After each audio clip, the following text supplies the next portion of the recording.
வணக்கம் நேர்களே, இது ஷர்மிளா டாக்கீஸ். நான் உங்கள் டாக்டர் ஷர்மிளா. அகமதாபாத் பிளேன் கிராஷ பத்தி நான் பல வீடியோஸ் போட்டிருந்தேன். அதுல சில விமர்சனங்களையும் வச்சிருந்தேன். உடனே சங்கிகள் பல பேர் கமெண்ட்ஸ்ல வந்து, எப்ப பார்த்தாலும் ஒன்றிய அரசு திட்டுறது தான் உங்களுக்கு வேலையா? எது நடந்தாலும் உடனே ஒன்றிய அரசு தான் காரணமா? அப்படின்னு திட்டுவீங்களா? அப்படிங்கிற கேள்விய கேட்டாங்க. இன்னைக்கு ஆதாரங்களோட எந்த அளவுக்கு ஏர் இந்தியா நிறுவனமும் சரி, ஒன்றிய அரசும் சரி அலட்சியமா இருந்திருக்கு அப்படிங்கிறது தான் இந்த காணொளியில உங்க முன்னால வைக்கப் போறேன். இதுக்கப்புறம் நான் ஒன்றிய அரசு மீது வைக்கக்கூடிய விமர்சனங்கள் நியாயமானதா இல்லையா அப்படிங்கிறத நீங்களே டிசைட் பண்ணிக்கங்க. அகமதாபாத் ஏர் கிராஷ் நடந்து கிட்டத்தட்ட 1 வாரம் ஆயிடுச்சு. இந்த 1 வாரத்துக்கு அப்புறம் நீங்க பாத்தீங்கன்னா, எப்படி பெஹல்காம் தீவிரவாத தாக்குதலுக்கு பிறகு ஆபரேஷன் சிந்தூர் அப்படிங்கிற பேர்ல ஒரு அரசியல் நடந்ததோ, அந்த மாரி இங்கேயும் ஒரு ஆபரேஷன் கவர் அப் நடந்துட்டு இருக்கு. ஒரு பக்கம் பல அதிர்ச்சி தரக்கூடிய செய்திகளை மீடியா, அதுவும் இன்டர்நேஷனல் மீடியா வெளியிட்டு இருக்காங்க. இங்க இருக்கக்கூடிய மீடியா நியாயமாக கேட்க வேண்டிய கேள்விகளை அரசாங்கத்தை நோக்கி கேட்காம, எங்கேயோ நடந்த ஹனிமூன் மர்டர பத்தி இன்னமும் full time prime time debates பண்ணிட்டு இருக்காங்க.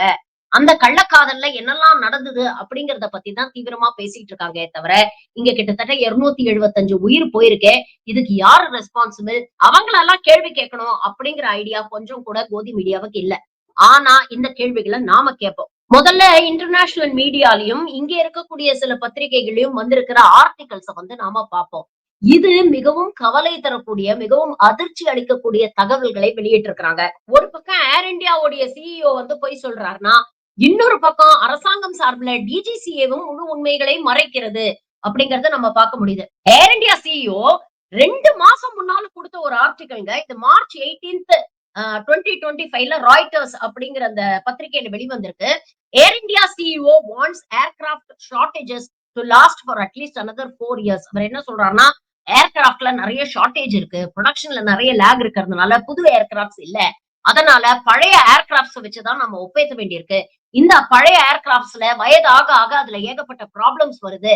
இத அட்ரஸ் பண்ண வேண்டிய ஒரு தேவையும் இருக்கு அப்படிங்கிற ஒரு விஷயத்த பதிவு பண்ணியிருக்கிறார். ஆனா அதே சிஇஓ 2 நாள் முன்னால இந்த கிராஷுக்கு அப்புறம் கொடுத்த ஒரு மீடியா இன்டர்வியூல என்ன சொல்றாரு அப்படின்னு பாத்தீங்கன்னா, aircraft and engines were regularly monitored and they showed no issues before the flight. அதாவது ஏர் இந்தியா 787 பிளைட்ல வந்து எல்லாமே கரெக்டா நாங்க மானிட்டர் பண்ணி மெயின்டைன் பண்ணோம். பிளைட் டேக் ஆஃப் ஆறது வரைக்கும் எந்த பிரச்சனையும் வரல அப்படின்னு சொல்லியிருக்காரு. ஆனா அதே ராய்ட்டர் நிறுவனம் நேத்து வெளியிட்ட ஒரு அறிக்கையில பாருங்க என்ன தெளிவா சொல்லியிருக்கிறாங்க அப்படின்னா, Air India was warned for flying Airbus planes with unchecked escape slides அப்படிங்கிறாங்க. அதாவது இங்க இருக்கக்கூடிய ரெகுலேட்டரி பாடியான டிஜிசிஏ ஏர் இந்தியாவை தொடர்ந்து வார்ன் பண்ணியிருக்காங்க. கிட்டத்தட்ட 23 முறை அவங்களுக்கு வந்து வார்னிங் அமைச்சிருக்காங்க, ஷோகாஸ் நோட்டீஸ் அமைச்சிருக்காங்க.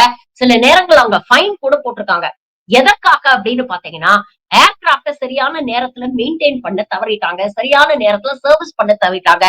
சில நேரங்கள்ல 1 மாதத்துல இருந்து 3 மாதம் வரைக்கும் காலதாமதம் ஆயிருக்கு அப்படின்னு சொல்றாங்க. அதே மாதிரி ஏர்கிராப்டுடைய எமர்ஜென்சி எக்யூப்மெண்ட், சேஃப்டி எக்யூப்மெண்ட் இது எல்லாத்தையும் பீரியாடிக்கலா கேலிபிரேட் பண்ணி அதை சர்வீஸ் பண்ணி மெயின்டைன் பண்ணணும். அதையும் ஏர் இந்தியா செய்ய தவறி இருக்கிறது. இந்த மாதிரி 23 முறைக்கு மேல் ஏர் இந்தியாவுக்கும் ஏர் இந்தியா எக்ஸ்பிரஸுக்கும் அவங்க நோட்டீஸ் அனுப்பி இருக்கிறாங்க.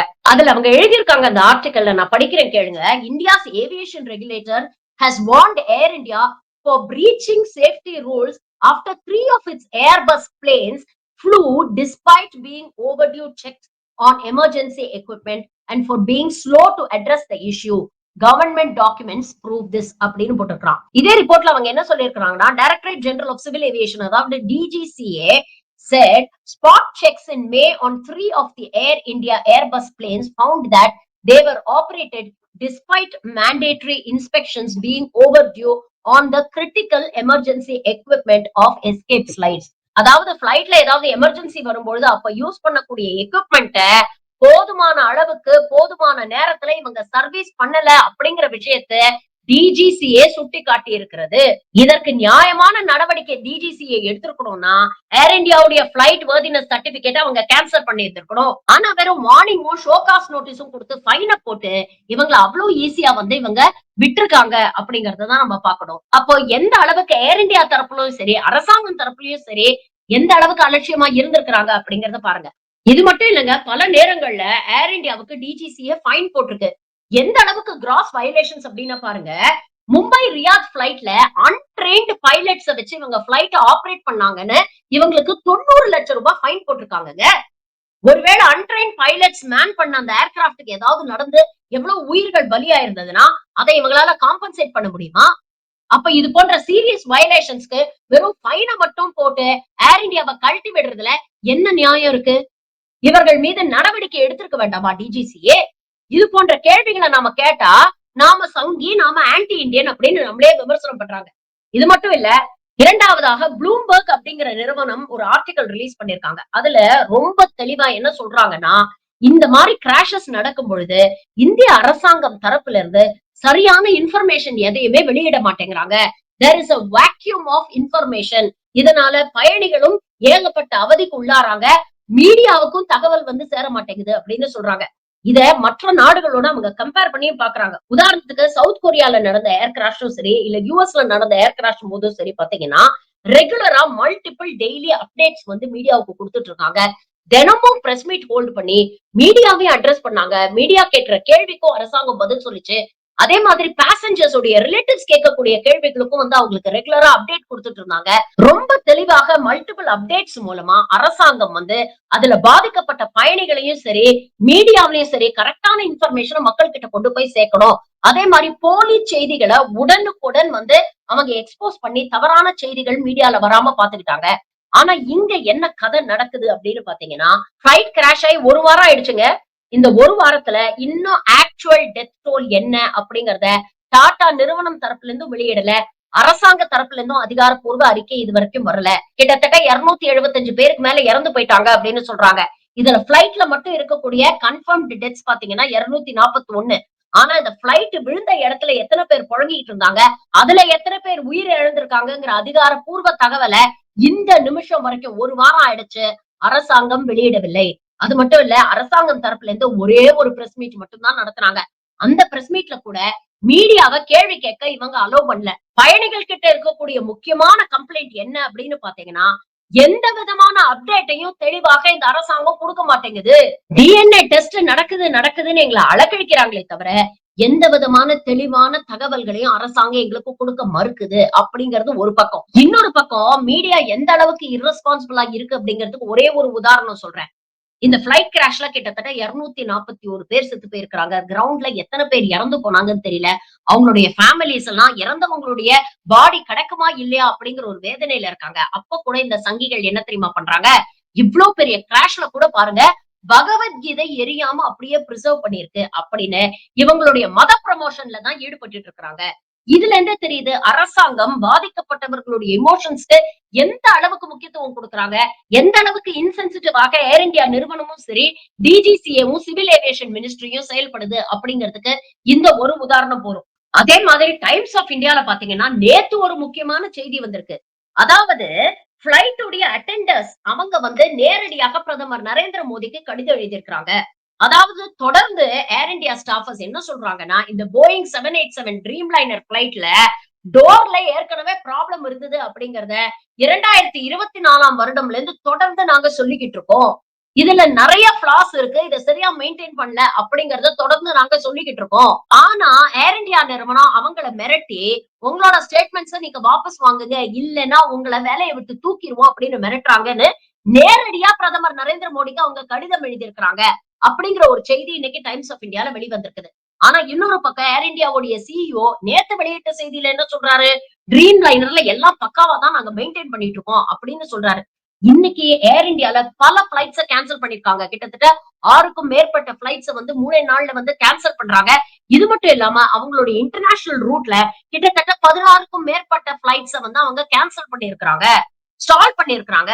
ஏர் இந்தியாவுடைய சிஇஓ இன்னைக்கு பேட்டியில பேசும்போது சொல்றாரு, நாங்க இனிமேல் என்ஹான்ஸ்டு செக்யூரிட்டி அரேஞ்ச்மெண்ட்ஸ் வந்து ஏற்பாடு பண்ணிட்டு இருக்கோம் அப்படின்னு இப்ப சொல்றாரு. எங்க ஒரு கிராஷ் நடந்து 275 பேர் இறந்து போனதுக்கு அப்புறம் இப்போ என்ஹான்ஸ்டு செக்யூரிட்டியை நாங்க வந்து என்ஷூர் பண்றோம் அப்படின்னு சொல்றாரு.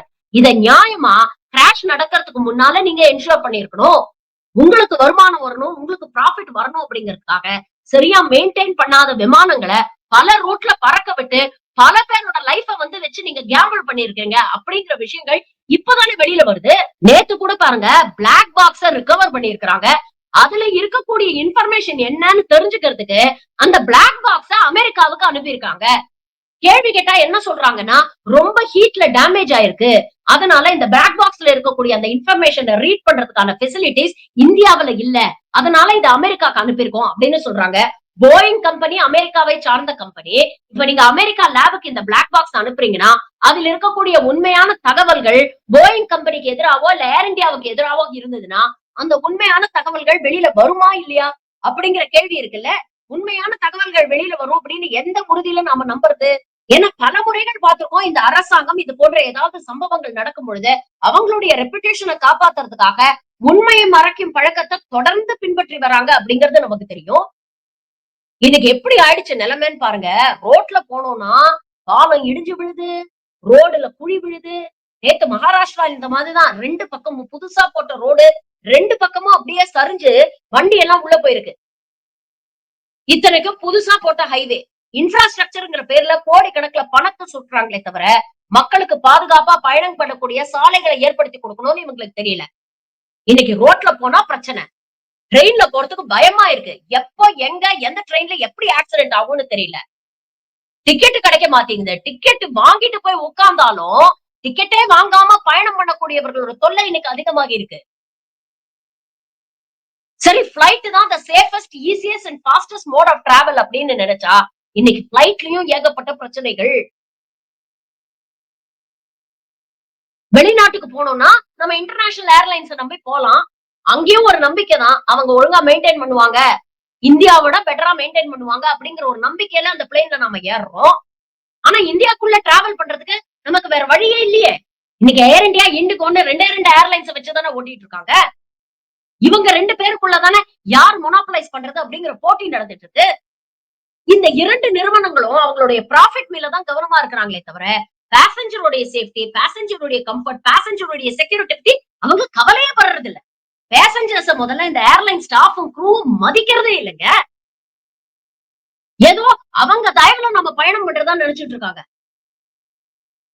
காசு கட்டி பயணம் பண்ணக்கூடிய ஒவ்வொருத்தருக்கும் தன்னுடைய பாதுகாப்பு உறுதி செய்யப்பட்டிருக்கிறா அப்படிங்கறத தெரிஞ்சுக்கிறதுக்கான உரிமை இருக்கு இல்லையா?